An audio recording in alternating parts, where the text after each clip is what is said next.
Married with Children was a Fox show that aired from 1987 to 1997. It was the very first primetime series to be broadcast by the newly formed network, and it became the longest-lasting live-action sitcom that has ever aired on Fox. The unhappily married couple, Peg and Al Bundy, had 2 children, and they are shown in contrast to the newlyweds that live next door, who the Bundys constantly mock. The intro alone shows Al sitting on the couch as his children and wife walk by, and all he does is give them money, which they happily take.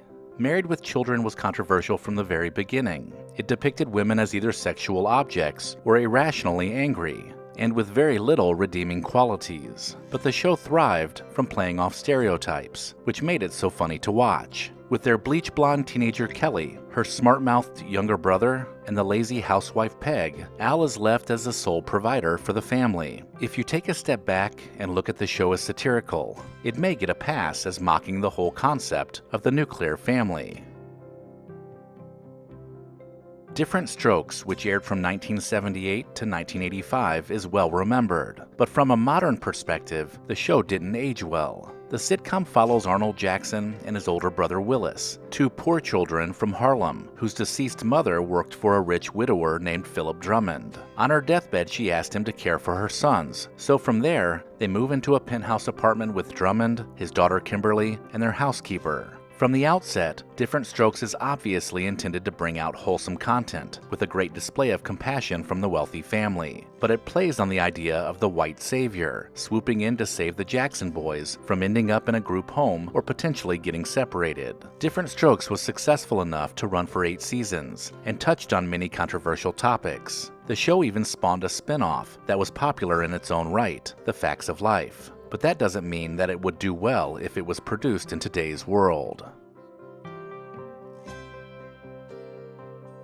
While Baywatch went on to become a 90s phenomenon that helped skyrocket Pamela Anderson to superstardom and reinvigorate the career of David Hasselhoff, the iconic show actually had its premiere at the tail end of the 1980s and was actually canceled after its first season. The series followed the misadventures of a team of lifeguards on a crowded beach, where veteran lifeguard Mitch Buchanan watches over the younger lifeguards that come and go. Frequently, he takes action to save them from the raging seas and from the raging temperatures that sometimes flare up between the young lifeguards and this stressful job. Centering on a group of beautiful, busty, and bronzed lifeguards, the series ultimately found new life after David Hasselhoff and his fellow producers revived it for syndication in 1991, allowing it to become a pop culture juggernaut.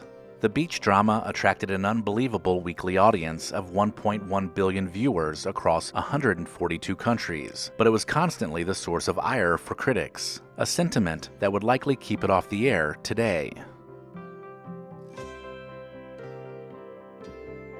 The TV show ALF, which aired in the late 1980s, revolved around an alien life form, or ALF, who crash lands as he follows an amateur radio signal to Earth. ALF crashes into the garage of the Tanners, a suburban middle-class family, and he ends up becoming a permanent member of the family. His culture shock, survivor guilt, and general boredom frequently cause problems for the family, but they grow to love him, all while trying to keep him hidden from the rest of the world. While this sounds entertaining enough, the difficulty came with executing a puppet-driven show, causing problems on set that led to many delays in production. Today, the character would most likely be made with CGI, in order to give it a more realistic feel, rather than the dated and sometimes cheesy puppet look. This alone is enough to keep ALF off the air in today's TV industry. While Bosom Buddies introduced us to Oscar-winning actor Tom Hanks, the short-lived sitcom, which aired from 1980 to 1982, would certainly have a difficult time getting greenlit today, due to its questionable premise and storylines. Tom Hanks and Peter Scolari play 2 advertising professionals who disguise themselves as women in order to rent an apartment they can afford, one that just so happens to be for females only. Though the duo's motives are pretty innocent, the sitcom featured 2 straight men cross-dressing for their own benefit, so the quirky humor and witty improvisation wouldn't be enough to get it made today. Although the show started out with decent ratings, it failed to keep audiences interested and was canceled after just 2 seasons. The Dukes of Hazzard aired on CBS from 1979 to 1985, and it followed 2 cousins, Bo and Luke Duke, who are on probation for running moonshine. The young men, along with their sexy cousin Daisy Duke, have various adventures as they evade the corrupt county commissioner Boss Hogg and Sheriff Roscoe P. Coltrane. Daisy uses her looks to distract the authorities on many occasions, including wearing a red bikini and sporting her namesake short, tight denim cutoffs. The producers believe that Daisy's short shorts would get them kicked off the air, so they got around it by having her wear flesh-colored pantyhose under them. The other thing that would never be allowed on TV today is the use of the Confederate flag or the name General Lee, which was used to brand the car that the Duke boys drive. Today, any reference to the Confederacy would quickly get you canceled, so the Dukes of Hazzard could never get made in today's society.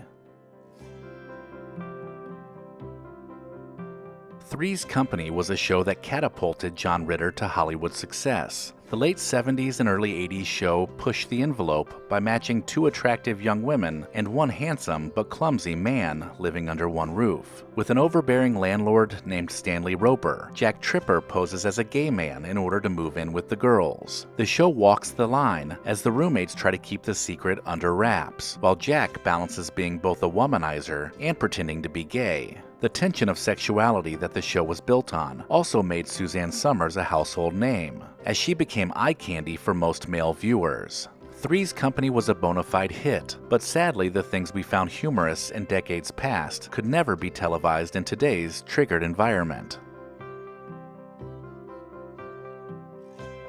Usually, groundbreaking shows like All in the Family are ahead of its time. During the early 1970s, tackling controversial issues like racism, rape, infidelity, and homosexuality was too taboo to discuss, but All in the Family did it in prime time. The show about a working-class family living in Queens focused on the outspoken patriarch, Archie Bunker, who was seemingly prejudiced against everyone that wasn't him. Archie's wife Edith was the naive but sweet one, but her husband wouldn't hesitate to call her a dingbat. He was unapologetically traditional, and his attitudes and opinions towards other races could not be written into scripts today. This was especially so with his neighbor George Jefferson, who they would spin off into a new show called The Jeffersons. It's hard to discuss All in the Family without mentioning the Jeffersons. George Jefferson was the black version of Archie Bunker in many respects. Both were loudmouthed, opinionated, and set in their bigoted ways. By 1975, Jefferson's fledgling dry cleaning business, Jefferson Cleaners, had successfully grown into a small chain. His newfound wealth led to moving his family into a deluxe apartment in the Sky in Manhattan. George often flaunted his wealth and displayed rude and arrogant behavior. However, he often found that money didn't always win him favor with others. The Jeffersons even featured a married interracial couple, who George would often insult. It is these types of racial jokes that were used in earlier seasons that would make this series a no-go on television today. Let me know in the comments if I missed anything, and maybe even consider supporting the channel over on Patreon.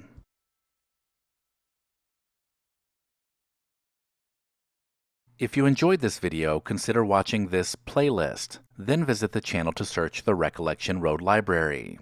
As always, thank you so much for watching.